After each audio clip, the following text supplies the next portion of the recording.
welcome to another Winterclash panel. This one is, what does it mean to be retired?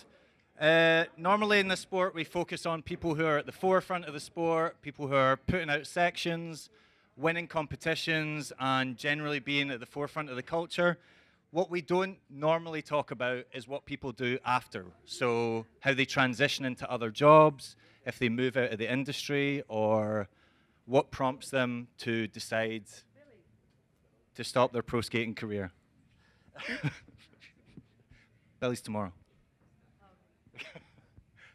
Where is Billy? Billy's maybe in this one. He was here earlier.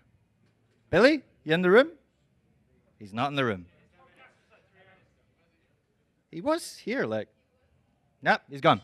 Right, so, introducing the panelists from the far to the rear. Far to the rear? That makes no sense. Jenna Downing, former world champion, been on skates pretty much. I mean, can you remember a time before you wore rollerblades? Because I've seen photos of you like this height wearing skates. First UK female skater to have a pro skate. One of only 2 females ever to have a pro skate after Tasha Hodgson. Yep. Next up, we've got Brian Aragon. I mean, there's not really much to say about the guy. I mean, at Winterclash alone, he's won the event multiple times. Twice? Twice? Loads of pro skates to his name. He's probably responsible for that trend where everyone was wearing the belt, the belt hoops as the shoelaces. People in this room probably dressed like him and still do. Next up, we've got Chaz Sands.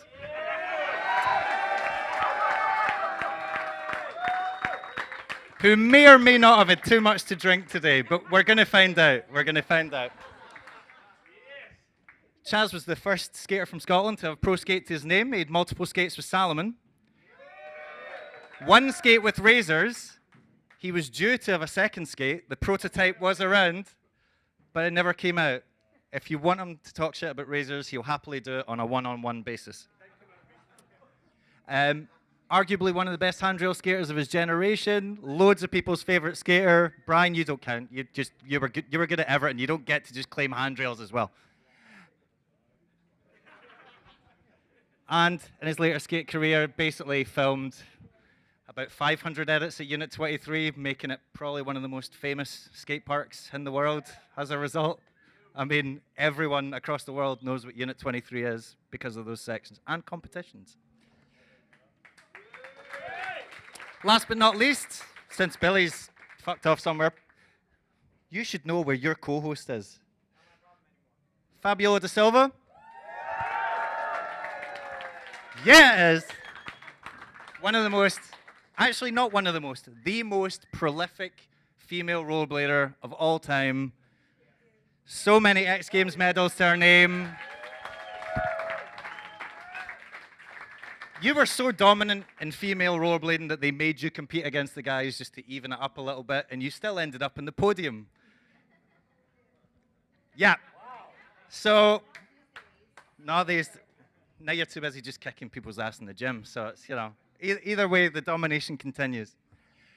Before we talk about what you guys are doing with your lives now and how you transitioned from pro rollerblading to what you're doing now, I thought it would be interesting to actually go through or talk about like your fondest memories of your pro blading career. Jenna, you're first in line. Pick up the microphone. What is your fondest memory from your time as a pro skater? I don't think I have one memory specifically. It was just the whole touring around the States, touring around the world on the Talk LG. closer into the microphone. Can you hear me? Hello? Is that working? Yeah, okay. So I don't have one specific memory. I just loved the years growing up, touring on the LG Pro Tour, the ASA Pro Tour, competing at X Games, the World Championships, spending summers at Woodward with these guys. We had the best days, best memories, best parties. Just fantastic memories growing up for years. So I don't have one, too many to think of. Brian, you're next. That was loud as hell. Actually, take the loud microphone and give me the quiet one. Yeah, that makes sense. Cool. What's up, everybody? All right, that sounds better. Yeah, I think I'm kind of like Jenna in the fact that it's hard to pick one that actually stands out. I mean, some of these bigger contests definitely hold a place in my heart. I just remember all the emotion, all the feelings coming into something like this, and I think just touring with everybody, all my good friends back in the day, living in California, filming sections, I mean, those are really the moments that I can look back on and say, I miss those times, and I can remember every trick, so it's crazy. Well, there's video evidence of every trick, so it makes it quite difficult to forget them. Chaz?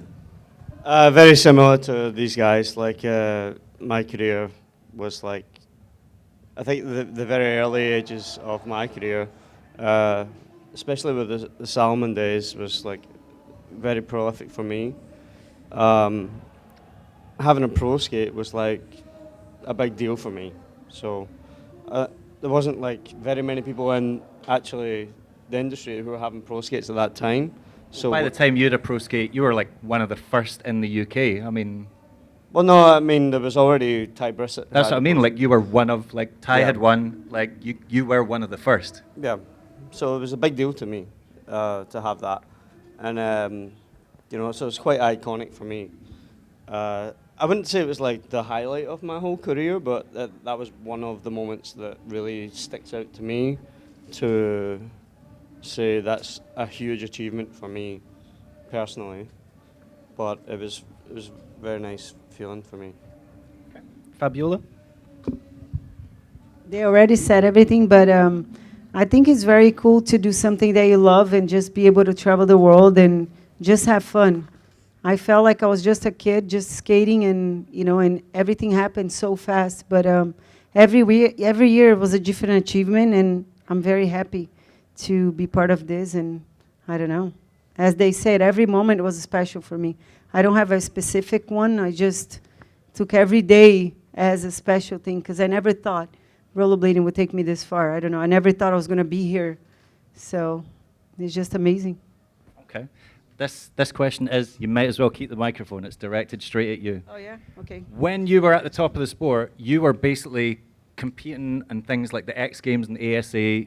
You were appearing on little kids' television sets in millions of homes all over the world.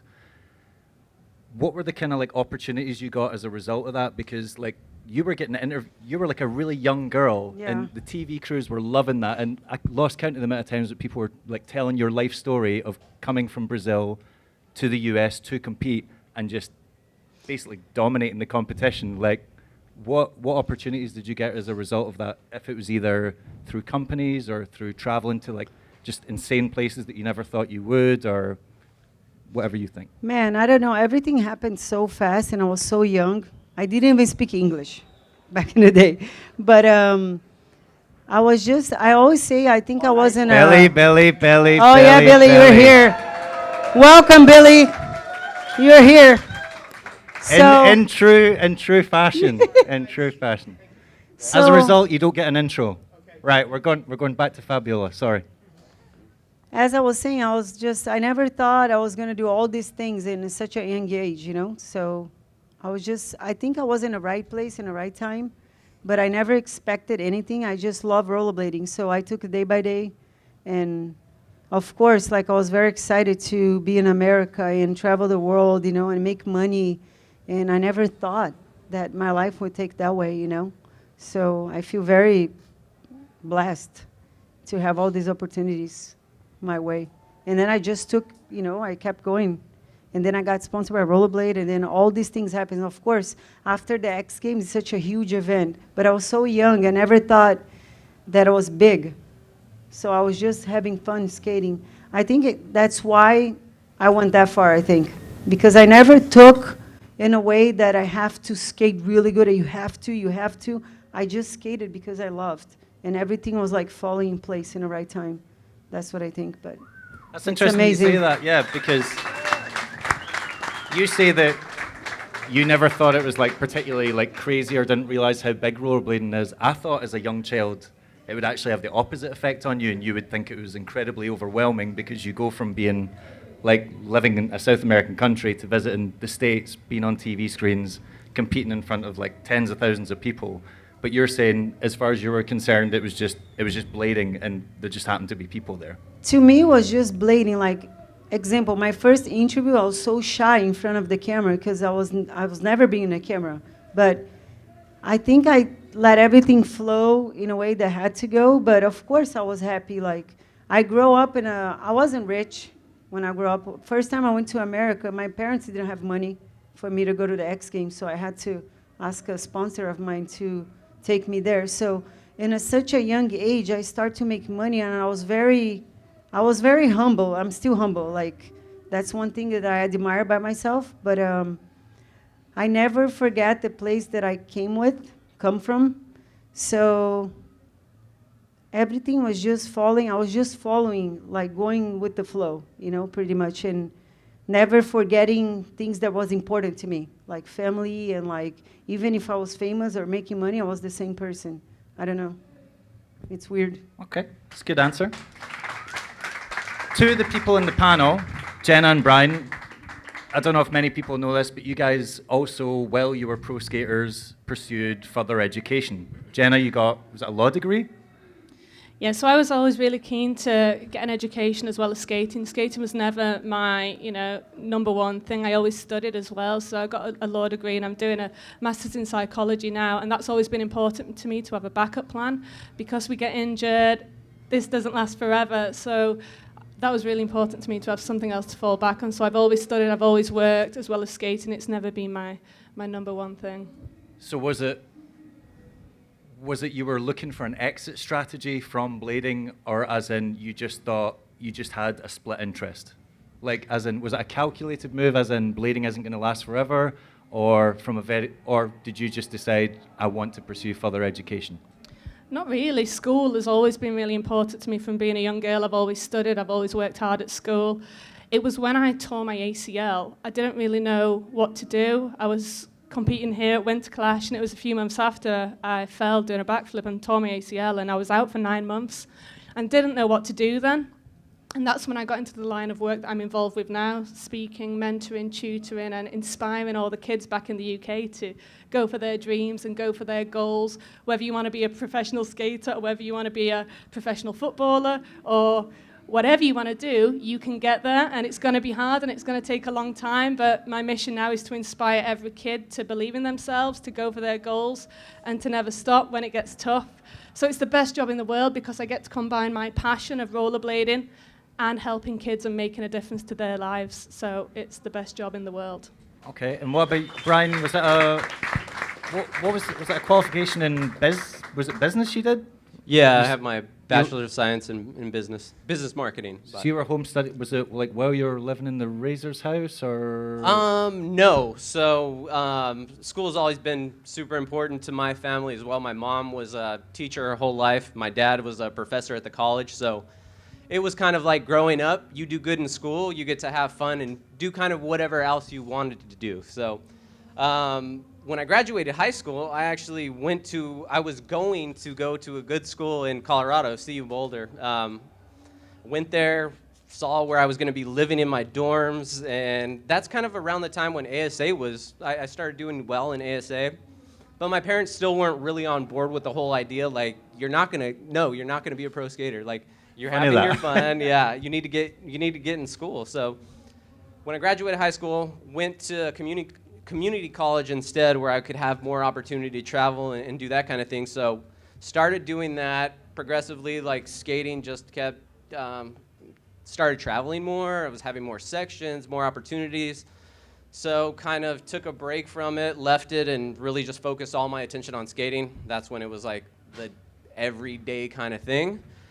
And then when I moved, obviously I was in California for a long period of time, did not touch the books at all. I thought about going back at one time, but it wasn't until after the Razor's house, after I left there, that I went back home and started thinking, like, okay, like, what am I doing? What's the next step for me? And obviously finishing my degree, I think I had like less than a year left or somewhere around there. So took care of that, and obviously I'm glad I did. I feel like that's kind of gotten me where I am today, and even though it's not in skating anymore, skating was always intertwined with school. Okay. Billy, you're late, so you're now in the hot seat. What's up? You and Jenna. Oh, go on, round of applause, even though he's late. Yeah, there we go. You and Jenna both kind of, it felt like had your blading careers cut short through injury. Like Jenna, you obviously had like a lot of like injury problems towards the end, and then you kept obviously dislocating your shoulder. Then there was obviously the car incident way before in Barcelona. Did that make it harder to give up being a pro skater? Because did it feel like it was your choice, or did it feel like your body, you just didn't want to keep putting your body through that? Like Brian was saying before on our podcast, Jump Street Podcast. If you guys at Jump Street Podcast on Instagram, if you guys don't follow, I don't know if you guys it's have a great heard of it. podcast. Yeah. Austin Paz right there. Shout out Austin Paz. Whoa. No, but like Brian was saying, it was similar for me. Like the signs were starting to show themselves. I used to go out and skate like do whatever I wanted to do. If I fell, I would bounce off the floor, get up, laugh about it, and then I would start falling. I would stay on the ground a little bit longer, and like 1 out of every 2 sessions, it was just like I would really have to pay the consequences for it. And I was like, ugh, like, and there wasn't, the investment and the goal that was originally there. I was noticing that it was starting to not be there, and I didn't have the same motivation. So it was just time to. It was obvious. It was like, okay, the next step. Unlike these guys here who were like planning for the next step, I was like, I'm gonna make rollerblading. This is it. This is number one. Not only my skating, but I'm gonna start a company. After that, I'm gonna start a boot company. I'm gonna do competitions. I'm gonna do everything. I'm gonna do a podcast. I wasn't thinking about that back in the day, but you know what I'm saying? It was my plan A. And I wanted it to be that. So in order for me to do that, I was fully invested for a very long time. But the one thing I would say is after it all came down to the end, it was very tough to get in my place, find my place. So I recommend to everyone who loves blading to death and wants to pursue a career, whether it be in the company aspect or in the pro skating aspect or throwing competitions, whatever, just always have that other thing that you love and that you want to do, because that's really important. And these guys had great parents. I grew up with a single mom who was working all the time. No one was really telling me, hey, you got to do this, you got to do that. I kind of like grew up from like the people who I was skating with out there in the street and like getting influence from people around my neighborhood and stuff like that. So I kind of had to figure it out the hard way. But I'll say it's always good to have that backup plan and that backup idea. So yeah. Okay. Chaz, very successful career, obviously won loads of competitions, pro skates, had your own events, which were a massive success as well.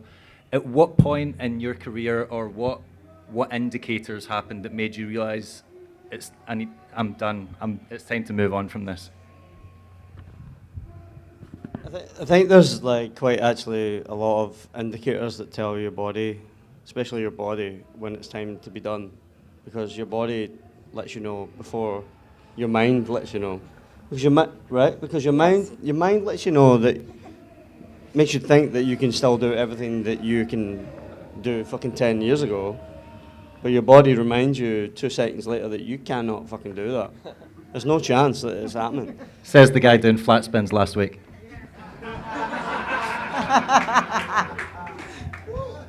I'm sorry, what? Well, you seen that? I hardly ever skate anymore. Flat spin 540. 360 top acid.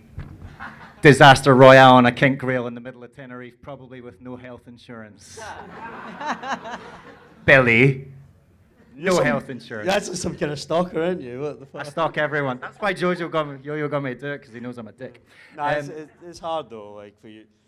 The transition from going to being like all of us have probably been through that stage where we've been like in kind of like the limelight of what you want to call it, pro skater, having a nice lifestyle, traveling the world, doing whatever you're doing, representing these huge companies in the industry, and then all of a sudden you're taking the next step into doing something completely different. So Yeah, I think that's it, like the fact that it is such a culture shock, because the majority of you, up until you finished pro blading, probably never had what most of us would consider a normal job ever. Jenna, you Well- started skating very young. Billy, again, you were traveling the world. Brian, like you said it yourself, like it was college, so you probably hadn't got into like work yet. Chaz, you went pro at a very young age. Fabiola, it must have been a massive culture shock to go from that and then realize that all the kind of friends you had in school and stuff like that, that had already been doing that for years, you were suddenly now entering into their world. it's weird because like I never had a real job before what I was doing, like skating. I would never actually consider skating a job. It was just like what I did, and somehow I made money doing it. It was fun, and it was just what I did. And I'm sure you guys probably thought the same thing. And if you made money and good money in some way that you thought it was like lucrative, and you did it and it was nice, and you were traveling and seeing all your friends and like doing whatever you were doing, competing, and as competing you were making money as well, then it's a nice situation to be in. But to transition from that to like a new lifestyle is something different. Okay. Totally forgot what I was going to say. Nope, got it back. Right. We've heard from Jenna. Jenna's obviously doing mentoring now. Let's get it to Fabiola. Fabiola's not spoken enough since the start of this. Okay. Fabiola, what Let's are you doing with yourself these days? Well, it's like what Chaz says, like that transition is very hard because I've been skating for 28 years. So, Is that you? yeah, amateur. Oh, Sometimes is that professional. I don't know. Go for it, sorry. So at one point I was like, okay, what am I going to do? Because we made all this money skating for such a long time, and now I don't have a school degree or a university degree. What am I going to do? I never had a real job. I lived for the sport all my life. So I was just trying to figure out what I was going to do. So I'm very into like staying active and like health. You know, I really care about my health because now I'm 40. Like if I want to still skate and do all the things that I love, I have to put the right things in my body. So I learned how to eat well. And I saw the difference for my skating and for my training, whatever I want to do. So I started my own food company, a business that I have for a few years. And it's like frozen meals, and I have a few other things.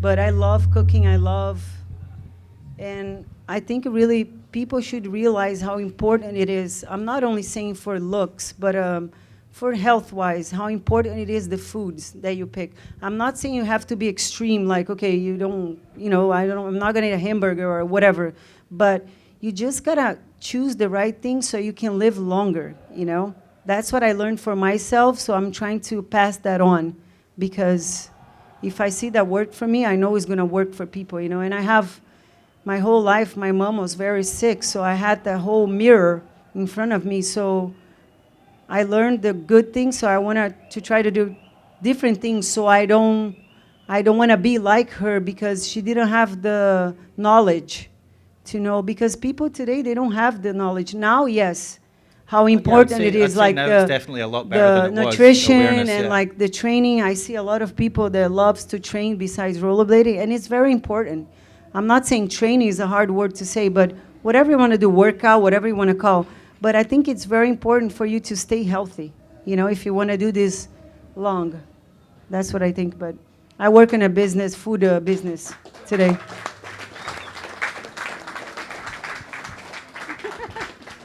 I do think that's one thing that as a culture, because we have a lot of older people in the sport, it is good because they can tell younger generations how to treat their bodies better, how to eat better in order to have a longer skating life, which you've got things like the blading camp here.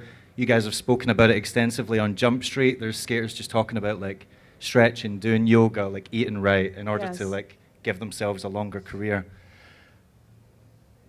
What do you guys believe you have learned about yourselves, or traits that you've picked up as your time as a pro skater that you've taken into later life afterwards that's benefited you? Whether it's in your career, whether it's in your personal life, like what like skills and attributes do you think you've attained from your extensive travels and with meeting loads of people all over the world? I'll speak first. I don't know. As I said before on a podcast, I think I grow up. It's good to be a good skater and have all the media, whatever, the attention. But in the same time, I was so young, but I learned how to live and appreciate things more, because you travel the world, you see like different things, different cultures, and you just realize how blessed you are, because it's always someone having like different things than you. So I think through skating made me grow up like faster. I never had a regular like childhood or when I was a teenager, I didn't party. I had a choice. So skating was my choice, but it was a good choice because it made me happy. I didn't care. Everyone lives like a different lifestyle, but I think just skating made me a better person through the sport. Today I think a sport, they can change lives. You can, like Jenna, what she does, or all of us, you can help people to achieve their dreams, even if it's just skating on the flat ground, So that's what I want to do today. All these things, it's good to win medals, it's good to, but I think it's good for you to pass on everything that you've learned in these years, for the new generation, either if you want to skate or if you want to stay active or if you want to ballet, I don't know. But it's just good to pass on good things. It's not easy. The path is like long, it's hard, but if you love what you do and keep it on track, you're going to succeed. You got to have a lot of patience. So. Okay. What about you, Jenna? Because I know that you worked with the Dame Kelly Home Trust, and was that as a result of being a pro skater, or did that like help you get into that? I don't really know how you got into that position. Yeah, so skating has totally shaped my life. It's made me the person that I am today, and I'm so grateful for all the opportunities skating has given me. I wouldn't be doing anything that I'm doing now if it wasn't for skating. So, yeah, I get to pass on my experiences now to inspire other young people across schools in the UK. I work for a number of different charities and organisations, and as a team of athletes, so I manage a team of Olympians and Paralympians in the Northwest. We go into a range of different schools, inspire kids to believe in themselves, have that confidence to go for their goals. As I said before, whatever you want to do, if you believe in yourself and you work hard, all them skills, all those life skills, what skating has given me, they're the skills that I want to pass on to other young people to inspire them. Yeah. And yeah, I love it. It's amazing. And I have hundreds of skates at my house, and I put them all in my car, and I take them all around to schools, and just seeing so many kids enjoy it, fall, get back up and keep going, that confidence and that resilience that they get from an inline skating session is just fantastic to see. So I'm really, really grateful to do that the job that I do now and pass on my experiences to help other people. And Billy, what about you've been far and wide. We've heard on Jump Street about your incredible chocolate tours, which we're not envious of. About what? Your tours performing in return for chocolate bars. Oh yeah. No, yeah. We not won't dwell on that, but what aspects of your pro blading career do you believe that you took forward, whether it's in any respect? I think there's like two main things that I learned from the process of blading. One of them was, if you apply the formula of discipline and dedication and passion to anything, then if you continue to put time into it, then it's going to bear fruit, So that goes to anything. And I think everyone up here knows that if you put the time and the work into whatever it is, because when I started skating, I wasn't particularly good. I was like one of the worst ones out of my friends. They used to make fun of me all the time. And I was just like, I gotta keep. With all due respect, when you're skating with like Murda and Dustin Halloran. No, this is before that. All right, this okay, is long okay. Before all right, we'll that, let it slide. long All right, before okay. that. But I was just like, not at that time. I was better than them back then. No, I'm just kidding. No, but back in the And they don't skate anymore, so technically you still are. It's a matter of opinion. But seriously, it taught me, because I wasn't naturally gifted at skating, and I wanted to be good so bad that I just kept on putting the time in. And by just being stubborn and continuing to put the time in, I ended up getting to a place that I thought I never could get to. And then I was like, look back and be like, oh, damn, came a pretty long way from that. So that was one thing I learned, that if you apply that to anything, no matter what it is, then you're going to succeed. It's just time and hours is the formula to success. The other thing I learned is just the traveling taught me gratitude, because being from where I'm from in the States, I'm not from like a rich neighborhood. I'm from pretty like blue collar area and stuff like that. But traveling really taught me what to be grateful for. So those two things were the biggest takeaways I've ever had, from skating. Yeah. Okay. Just basically having like massive life experience, and you probably saw places like you said from your upbringing. You probably saw parts of the world you never thought you would, as a result of growing up in a single parent family, like you said, growing up in a blue collar area. Brian, what about yourself? Yeah, very similar to what Billy just said. I mean, I think when you get to a certain level in skating, you obviously have to apply some type of formula to it. I don't want to steal Billy's answer here, but like Billy, I mean, I was never the best little kid rolling around as well either. Not a single fucking person in this room believes that. Not a single person in this room believes that, but carry on. Funny story, going back to New York in Billy days, like I remember going out to New York and seeing Bashi and Murda on a mini ramp in Riverside that used to be kind of the hot spot, like everybody in New York was skating there, and they were having a NIS in the city at that point. And I remember I went there, and I was so scared to skate in front of these guys. They were killing it, so I didn't even skate. I just sat there and watched them, and I was like, all right, now I know what I got to do. So I went back home and got all crazy with it. But Billy's now going to tell everyone that he's responsible for your pro blading career. But like Billy said, I mean, just yeah, right. Murder will take that. But yeah, just applying that determination. I mean, even when I got out of skating, I was terrified. I mean, like these guys, I did start one job one time when I was 16 years old, and it was only so I could skate the Van skate park. So I started working in the back, and I was stacking shoes, like shoe boxes, all the way to the ceiling. And I was like, this sucks really bad. And this was before ASA Pro, so turned ASA Pro after that, and things changed a little bit. But yeah, it was just really applying the determination to whatever I was going to do. And I knew if I got into business or where I am now, that if I kind of just applied those same tactics, everything would be okay. I think I'll look at this as a reflection of what I did a little differently when I was skating as well. I was so focused on going out to contests and putting on such a good performance for everybody.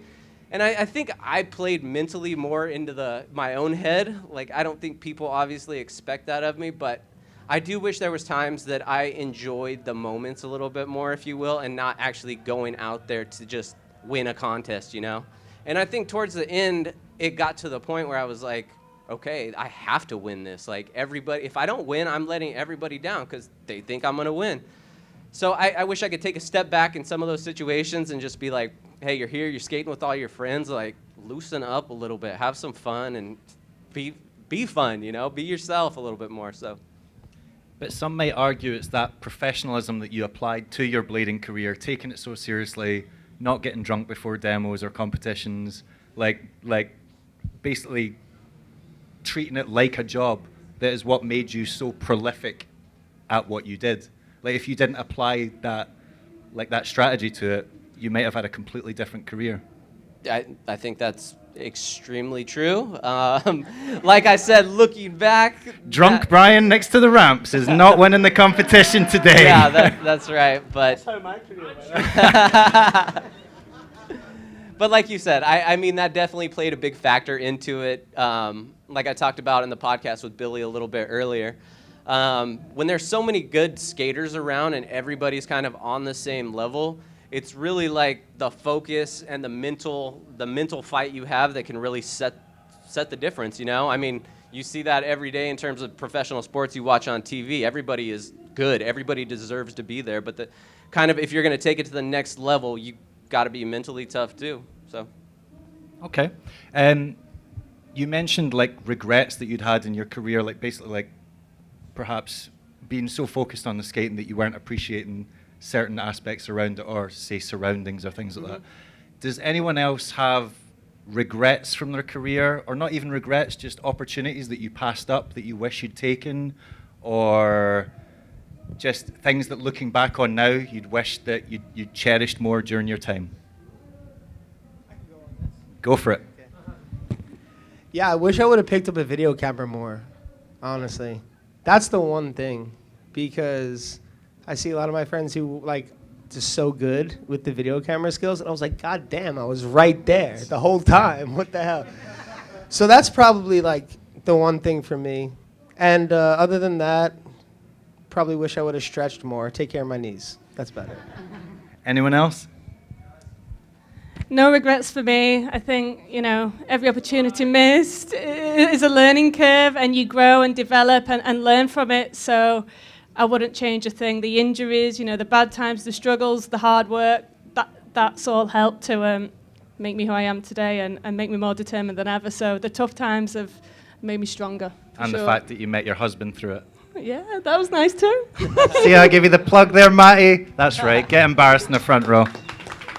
Chaz, what about you? Is there anything like you look back on that you wish you'd done differently? Oh, where do I start? Nah, I'm just joking. Nah, I have absolutely no regrets, I've had a very nice career in rollerblading. I've seen a lot of the world. I've made some amazing friends who are all up on here as well. My man. I think a lot of us would not regret anything that we've ever done. Because I think there are opportunities that have came up to us that probably wouldn't come up to anybody else in the industry. So anything you do and it comes up to you, you're going to take it. If it's good or bad, you're still going to see it as a positive.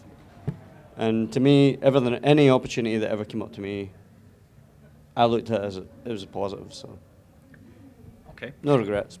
Is there anything that you think, any of you guys think, the people in the room or people who aspire to have a career in pro blading or people who currently have a career in pro blading could learn from your experiences, or any advice you would give to them that you think you wish someone had told you when you were coming up? Yeah, don't do it.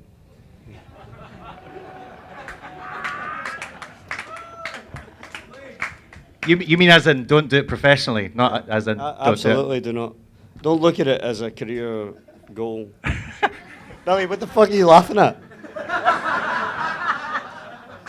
Shortly after this, there'll be an arm wrestle between Chaz and Billy on this exact table. No, I don't regret what I did in my career, but, let's not all be stupid up here.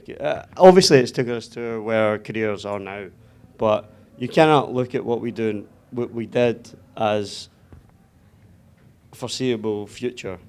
It doesn't work. Okay, what about you, Fabio? Is there anything you would have done differently? I think that's an honest answer. That's an honest answer. No, I wouldn't say do it, but one thing that I think is what Brian said. When you're very competitive, you have that mindset that you want to be the best. So you take everything very seriously, and you have to show people that you have to do good, you have to be the best, and sometimes it's hard on you because I'm a very perfectionist person in everything that I do. But I learned that I'm older that is not healthy for me because you cannot be perfect all the time. And sometimes you think too much about others are going to think and makes you sick. So just go out there. I'll say yes. If you want to be a pro skater, go for it, But just don't take so hard on yourself. Just take step by step. I want to be like Brian or Gina, or just be you. Because everyone is different. Everyone goes, some people go faster. Just take your time. If you see people doing a trick, crazy trick, you're going to get there. But just be you and take your time. Don't rush it. Just be patient. Everything that you do with love. But don't regret anything. Just do it, Don't be hard on yourself, pretty much. Brian? Yeah, I kind of just wanted to add on what Fabiola said, because she hit the nail on the head right there. sometimes you just hold yourself like, I have to be perfect all the time. And I think, honestly, that's probably why I haven't been out here in 8 years. I mean, just walking in last night, it was a flood of emotion coming back, seeing everybody. I mean, the last time I was in the bar area was after I smacked my head on the ramp. Like, so just all the things coming back in. And even the thought of like skating in front of all you guys. I know I've done it for so long, but then I also have the thought like, do I want to go out there? What if I miss a topsail? What if I miss a backside on a quarter pipe? Like, am I? Yeah, nobody cares. But it's the it's kind of the mental game that you play, that I play in my head. I know everybody goes through different stuff, but for me, that's been a challenge, and yeah, still dealing with it, I guess, even today. Plus, you do realize that if you missed a topsail on the coping and someone filmed that, that video would go. That video would go viral. I would get roasted. That would have like 100,000 views. You could sell it as a VOD, And you know, and you could take half the money. Yeah. but in all fairness, I mean, if I did miss, I would get roasted. But if I saw like Mike Johnson or somebody else, I would roast them too. So I mean, it's fair play. Fair play. Johnson does not miss topsails. That's true. He doesn't miss true topsail. He might miss a topsail here and there. Go for it. Well, he busted out the Instagram clips the other week, and everyone went apeshit. So, and that was just some chilled outdoor skate park footage. Brian.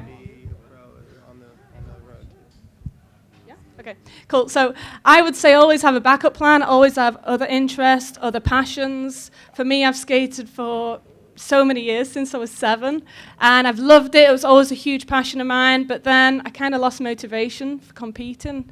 There wasn't much of a scene, there wasn't much of an industry anymore, and the competitions just weren't the same. So I knew I'd lost the love for it, and that was time for me to move on and do something different. And that's how I found the passion for my job now and doing what I love doing. And I think if you're not passionate about it, if you're not giving 100%, if you know your heart's not in it, then move on and do something else. But if right now you're sat there thinking, I want to be a pro, skating's my everything, it's my whole passion, it's my life, then go for it, give it 100%, and great things will come your way. All right. I've got one more question, and then there are a shitload of people in here, and I guarantee pretty much every second person has probably got a question. I've got one more. None of you currently work in the rollerblading industry. Well, I do. All of you. Jump Street Podcast on Instagram. I'm At Jump sorry. Street Podcast. Let me rephrase Like that. and subscribe. Hit the notification bell. Let me rephrase that. None of you currently work for any of the companies in the rollerblading kidding. industry. Why? Why don't we have careers in the rollerblading industry? We'll start with Brian. We'll start Okay. with Billy, but we'll start with you, Billy. But I definitely want to get to Brian because I don't believe for a second that Andy never wanted to keep you on in a role after you finished as a pro skater. So he must have offered you something, and you've turned it down. I don't know if that's Billy. even accurate at all. All right, maybe it's not. But I'll say this for myself. Because you were definitely doing a lot of work behind the scenes when you in the put industry. so much into this thing that we all love, or whatever it is that you love, and you put all that time in and all that energy and pain and blood and all that shit, sometimes you're just like, you know what? Like, I need to take a second. That's all. It doesn't mean you turned your back on blading or anything like that. It's just when you've given everything that you have, like to try to make something happen in that thing, and then it's just like maybe it doesn't work out or doesn't go the way you see it or whatever the case may be. You still earned all these great experiences, great friends, things that are irreplaceable. But just, I don't know. I can't speak for anyone else. Oh yeah, but I can speak for myself. When I'm not saying like turn your back in the industry. I'm just saying were there no opportunities to stay on in the industry in another capacity other than being a pro skater? For me, I don't know about these guys, but I mean, there comes a point where you don't want to limit yourself, at least in terms of your financial, because that's what a job is, right? That's how you get your income. So I don't even think you need to tie it in, because if you really love the thing that we all love, then it's not necessarily like a mandatory thing to be like, oh, we need to use this as a career too, or whatever. If you're lucky enough to have done that, to have made money off this thing that you love, then it's cool, great. Like, be happy that you did it, enjoy it, understand you're very lucky, and then find the next thing, keep doing what you love, contribute to it how you can in your local scene, or even however you can. But I don't think it has to be tight end. That's my thing. That's all I gotta say. We'll see if this answer changes in like a couple of years when Jump Street's raking in like hundreds of thousands of dollars in advertising revenue. Austin's hungry for it. He wants it. You guys will get that. Brian, what about you? It's one of those things where when you've grown up skating and seen so many people start blading companies that haven't really worked out, and some of the people that you would have thought that they would have lasted forever. I mean, I'll say Shima, for instance. I mean, when those skates came out, that was a huge inspiration. I'm like, wow, like he's really doing it. I mean, John Julio is doing it too, don't get me wrong. He's still killing it. But that solidified kind of my idea of I'm never going to start a company. Like that, it's just a bad investment. It's a bad move. And as much as I love blading, like I'm not going to spend my money on something that I don't think could potentially last. But back to your question about working with Andy more and whatnot. I mean, that's what I always was the logical progression for me. That's where I was going to go after like skating was done, was work in that in some capacity. But I think when I went back from California, when I moved away from the Razor's house and went back to Denver, I was still trying to skate, trying to get by, but I had no friends. Like all my friends are at work, and I'm like, who can film me? You're at work too. What time do you get off? 5? Okay, cool. Like that doesn't really work out well for you. So I mean, even when I was trying to make it work, I remember Andy telling me like, hey, you should probably go back to school. And when your boss tells you that, like the owner of the company, it's kind of like, I'm happy he said it now looking back, but at the time it was like, what do you mean go back to work? Like I took it as kind of a personal, very personal actually, like the person who signs your checks, you don't ever want to hear them say, hey, you should probably go back to school. So I'm not saying there was never any bitterness towards Andy, but it just solidified my thought like, okay, maybe I need to like figure things out my own and go a separate path a little bit, which is what I ultimately did. All right. Anyone else? Chaz, Fabiola, either you guys want to weigh in? Like for us as a women, this is my thought, okay? Don't get me wrong, but I've been skating for such a long time, but I never thought that women had the right recognition in the sport. We are always like just there. So even if you want to do something else, we never had the opportunity, unless you're like amazingly good. So I know now it's changed, but I just felt like we are always like, oh, okay, we have a women's division, but wasn't the same. We were never, like, our value wasn't the same as the guys.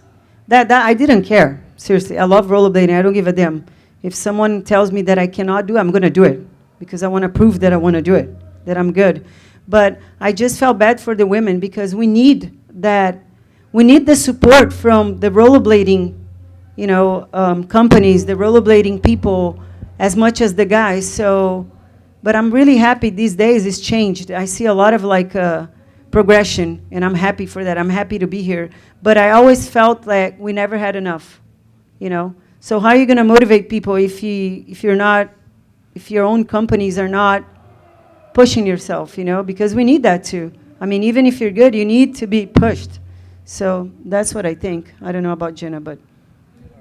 Any of you other guys want to weigh in on that before we ask this very large audience? I've actually forgotten what the question was. So, did you ever consider the possibility of staying on in the industry, not as a skater, but as in working for one of the companies that perhaps employed you as a skater at the time? no. That answers that. Who wants to ask a question?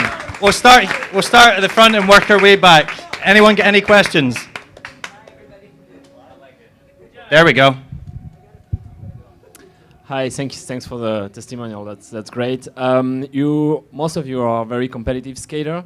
I was wondering if you have the sense of competition now in your life, or if you miss the competition, or if you now say, okay, my new competition is in my area of work, for example. Yeah, I mean, I'll start that. So obviously, super competitive in skating the whole time. I mean, that doesn't really change for me in the business side of things. I don't do a whole lot of things, but the things I do, I want to do them very well. So, I mean, in my specific role at my job, I mean, yes, I want to be the best every day when I go in there. I don't want anybody outperforming me. And that kind of goes back to the skating of what factors kind of do you take from this? Do you take to keep progressing in your life? And that's one of them, so. Yeah. Same as Brian, yeah. I try and be the best I can be at whatever I do, whether it's work, sport. I do find it difficult coming to contests like this and not competing. I feel like an outsider, you know, having been here for so many years and then just being a spectator, it feels really strange. Sometimes I'd rather not come at all than just stand and watch. I'd rather be in there competing. It does feel really weird. But yeah, competition is still a huge part of my life. I compete in netball, you know, I'm really sporty, really active, and just try and be the best I can be at whatever I do. And that's all thanks to skating and competing. I'm not that competitive anymore. But, you know, I do things to keep myself healthy, you know. I like go to the gym and all that, ride the bike, skate all the time. But in like terms of like how I was feeling like I had to keep up with stuff, I don't do that. I just like stay healthy and do my. That's what I do, but not All right. competitive. This time. Next question. Next question for you. Next, not for me though. So, hello guys. Hello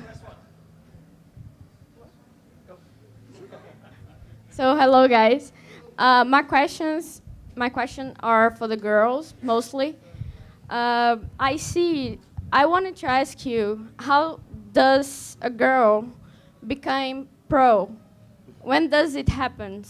Because when I see all the competitions around the world, I see different categories for the guys, and I know that when they are really good amateur and then you finally become a pro, but when it turns out to girls, we only see one category, and turns out that they get a sponsorship, but we don't know, at least, I don't know how do you really go to pro. And when I've been to some competitions in Brazil, when I'm from, and sometimes it's really intimidating when you're competing with other girls that have a much higher level than you do, and I don't know, it's kind of difficult also to compete with each other. And I am not aware of a competition where we have different categories as well for the girls. So I don't know when does it happen to become a pro. Well, with my experience, the way that I see if I was going to do a contest today, I would like divide the categories, because I think you should have beginners. I don't know if I'm saying something bad, but because I understand, you never know. I think you know when you're good at it to be a pro. I know, like me, because as we were saying, I'm very competitive. So, like I was watching all the girls here today. I was like, shit, why am I not there? I could do that, but I'm like Brian, like, okay, I want to be the best one out there. So, you know you can do it, but we're not skating that much. But I think you know when you're good enough to be pro, but if somebody doesn't have the knowledge, they should have like different categories, like a beginner, intermediate, and then a professional. And women, we don't have that because sometimes it's not enough women. But I would divide that way so you can motivate the women to push themselves to become pro, to turn pro, and making things easier. I don't know. What do you think, Jenna? I don't know. No. It's difficult because we don't have so many girl skaters. If we had so many, we could have a clear divide of who are pro, who are amateur. But because we don't have so many, all the girls skate together. And that's great because we're all supporting each other. Everybody's there encouraging each other. But there's no real clear divide now who is pro and who's amateur. Years ago, it used to be you turned ASA pro or pro through your sponsors. And now there's no real clear guide of who is pro and who isn't. So it's really difficult to know what girls can skate pro and what girls can't. But I don't think that matters. Let's get all the girls skating together, encouraging, supporting each other. The more girls that are skating out there, the better for me. All right, we've only got a couple of questions, a couple of minutes left, so we'll try and get the last couple of questions. You have one? More of appreciation than a question, to be honest with you. UK bladers, likes of like Jenna Downham going out every day. She goes out, teaches kids every day how to skate and how to do these awesome things that she does as a lifestyle. The same as Chaz. Chaz goes out. Unit 23, man. No, it's not a fucking lie. Don't lie. Come on, bro. Mate, the amount of years that kept going, you kept it going, mate. It's more of a thank you and appreciation to you both. I understand the American, Spanish, blah, blah, blah, pro skaters, but these guys mean a lot more to me. And I'm not going to lie. Sorry, guys. Thanks, Louis. Next question.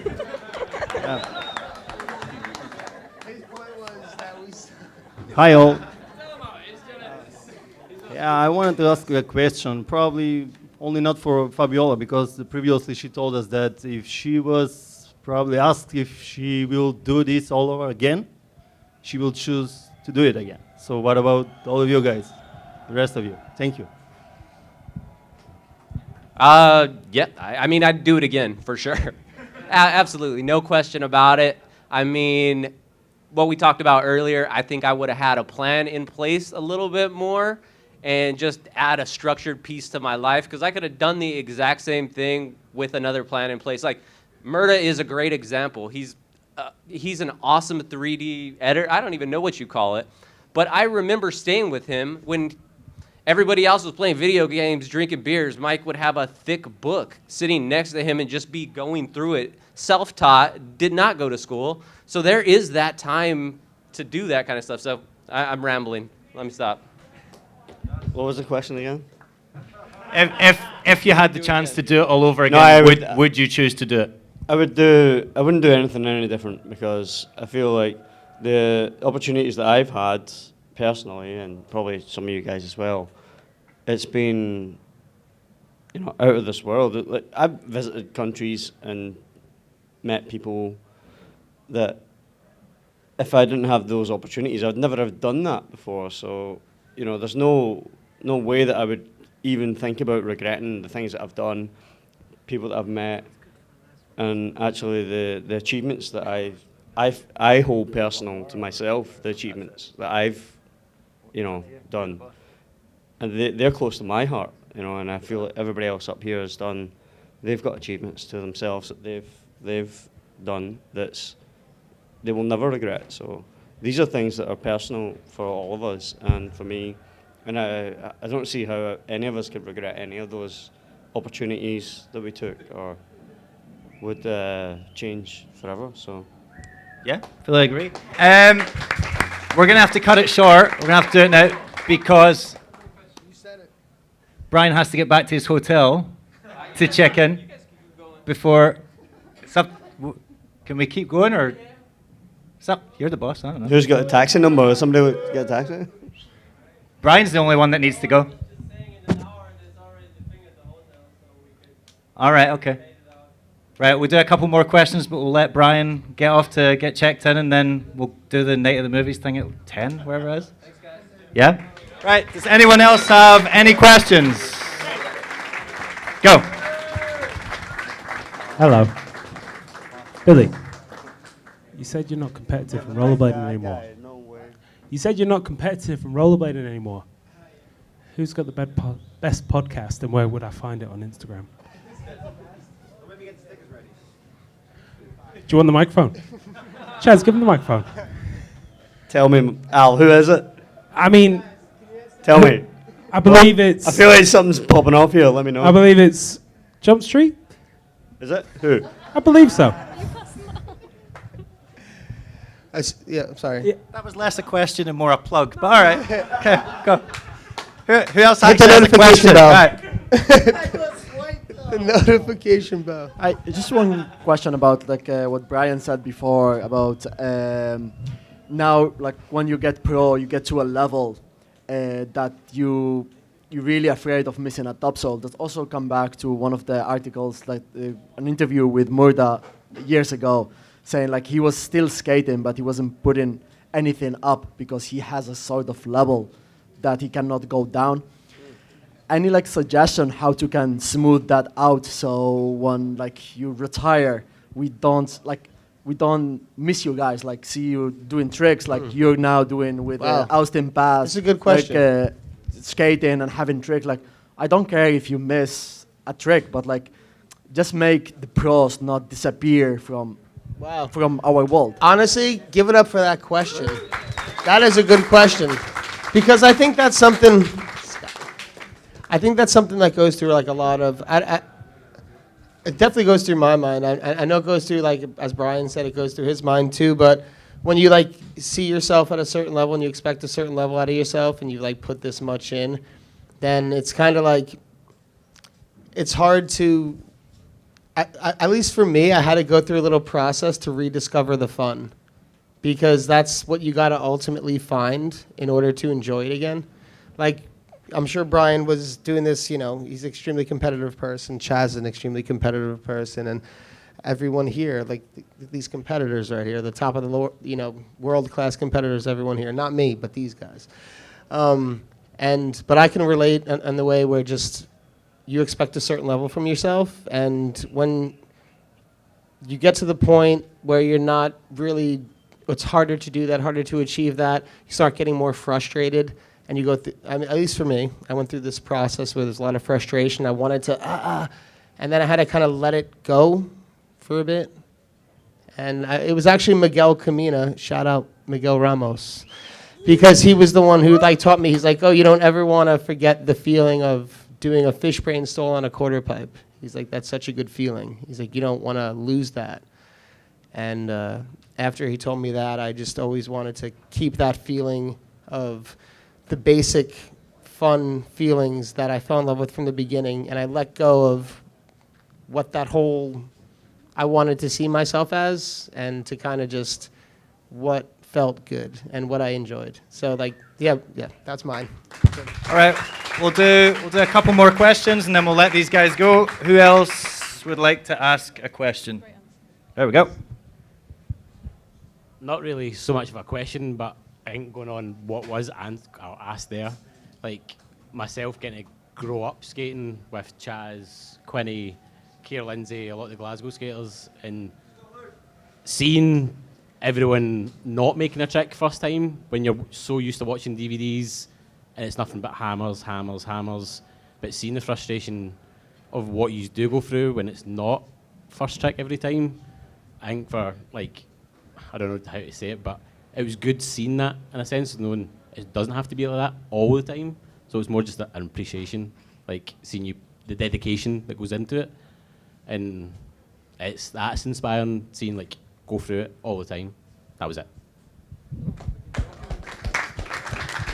Last question.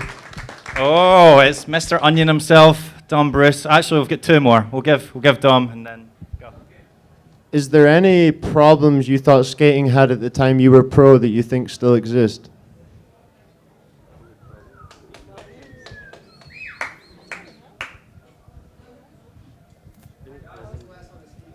So basically, any problems that you think in blading that are ongoing, that were as much of an issue. They were as much of an issue then as they are now. I don't know. It's hard to say. I mean, every year, it's rollerblading went to like ups and downs, you know. So it was like a roller coaster. Every year was different. But man, I don't know. It's just I don't even know how to answer that. But I'm just happy that the true people that loves rollerblading stayed, and that helps push rollerblading to not die, pretty much. But of course, every path is not perfection all the time. We have like things that we don't like, we might like, but you gotta kind of follow goals with the flow and try your best. For me, I mean, a lot of things sometimes I don't like, some things I like, but I cannot give my personal opinion all the time. So that's why I think we're here to go out there and do your best and show people that what rollerblading is about, regardless good things or bad things that people are doing around. I don't know, it's hard. You can never appreciate everyone. Everyone is always going to be haters. People are going to talk shit. Sorry, my language, excuse me. But just go out there and do whatever you want to do good. Something tells me Billy wants to take a stab at this question. I kind of want to add a wee bit though. It's not like that we didn't appreciate what we did do in the industry. Like we all put like we all put 100% in, and but if you look at any of us on here, and especially Brian as well, we put like what people might not appreciate is that we put 100% of our lives into that industry, and when it comes to almost an end, it almost feels unrewarding when you're leaving to. That you think you've done everything you ever could fucking do, and then you're leaving the industry, and it's like, well, what was it all for? But then there's new people coming doing the same thing. So, I mean, it's a really hard thing to try and appreciate new people coming in to tell them, yeah, go for it, go for it. But it's hard to tell them go for it when you've actually been through it. The industry's tough now. Like it's growing smaller, but. Actually, now that I'm here after, it's almost 7 years now, I'm here, but I've no knowledge of the industry after the last 7 years, and now I'm here and it looks bigger than ever. Like, I'm looking in that street course, and I'm seeing more people than I think I've seen in so many years, so I think it looks fantastic. This guy wants to ask a question so bad, come on.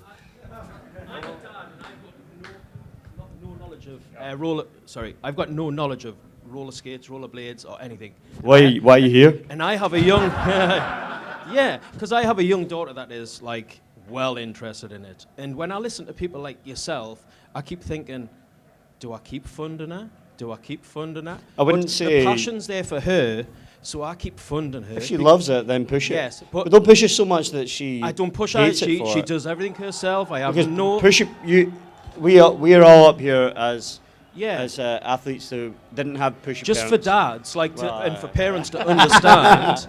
Well, some of us didn't have pushy parents. Pushy parents don't help. Yeah, no. It's just for parents to understand. Does your daughter want to be a pro skater? I don't care if she's a pro or not. She's well, amazing. that's the right mentality to have. You should be the I love person her that smile on just her wants face. her to do whatever she does. So. And just when I hear like guys like you and the girls speak, and where does she go? What does she look for? I can't give like you the for answer. Inspiration. I honestly cannot give you the answer to that because that's very anything hard. I did in my career, For me, I followed my dreams, Yeah. and it worked out for me. For me, I would take it it was down nice my because it was a route good era of what we did, of- and everything worked out. It was really good, but I don't know how it is now because my head isn't in the industry. Where do parents look though? Do you know where do the parents look for this? Honestly, I don't have the answer for that. I'm sorry, but if your daughter really loves pushing and enjoys it, then go with it. First of all, coming back to your question, I think it's amazing that you're here and it's amazing that you're supporting your daughter, and I think your daughter's going to be so inspired this week, and by seeing the girls kill it tomorrow, it's going to be a fantastic event. And there are so many fantastic female skaters out there, so make sure she's watching tomorrow, and maybe next year she's out there competing as well. But she's competing today.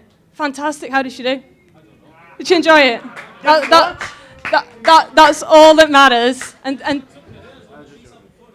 as long as she's having fun, tell her to keep going. We need supportive parents. We need more of them on board. So keep doing what you're doing.